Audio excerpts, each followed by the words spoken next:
absolutely busy at the offices of the Sunday Press, none more so than their sporting editor, Scot Palmer. After a frantic round of matches this afternoon, Scotty has been putting it all together for the Sunday Press tomorrow. Scotty, if we can start off, out at VFL Park this afternoon, Peter Daicos played a blistering game, but I believe he only just made it to the ground. He was panicking, Sandy, because he got caught up in all the traffic out there. He was diverted by the police to a couple of roads that were dead ends, and he didn't get to the ground until 1:10.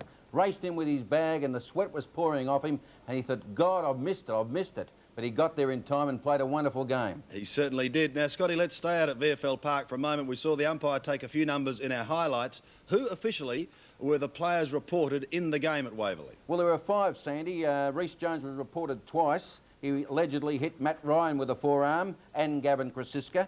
The others to face the tribunal will be Doug Barwick, who was booked by the emergency ump by the name of Goldstink for striking Brad Shine, Mark Nayley for striking Barwick, Shine for striking Barwick, and Bernie Evans for striking Peter Daicos. So it was a busy time up there for the umpires. Yes, it certainly will be too at the tribunal. Now let's go down to Cardinia Park. Geelong played host to Essendon and beat them. Kevin Sheedy must be scratching his head now. Well, he said the Bombers ran out of legs today, and he's ordered them to stay home all day tomorrow to watch the Swans-Melbourne match at the SCG, because he wants all his players to look for the strengths and the weaknesses of the Melbourne side who they're playing next week. He won't give them any let-up, Sheedy. But John Devine down there, he was just holding his head tonight. He said, I've got a headache from all the moves Sheedy made. He said, I just couldn't keep up with them today.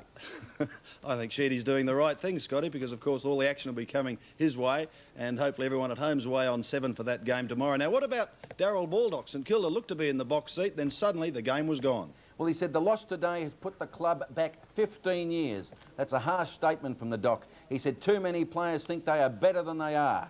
It was an attitude that beat the Saints today, nothing else. And he's going to really work them over through the week. It was a very, very bad loss for the St Kilda Fortunes for 1988. On the other hand, Scotty, and finally tonight, Richmond celebrating at last. Well, they haven't got much to celebrate, of course, but they're all out of Frankie DiMartino's restaurant over in Carlton tonight. Plenty of the vino going down in the spaghetti.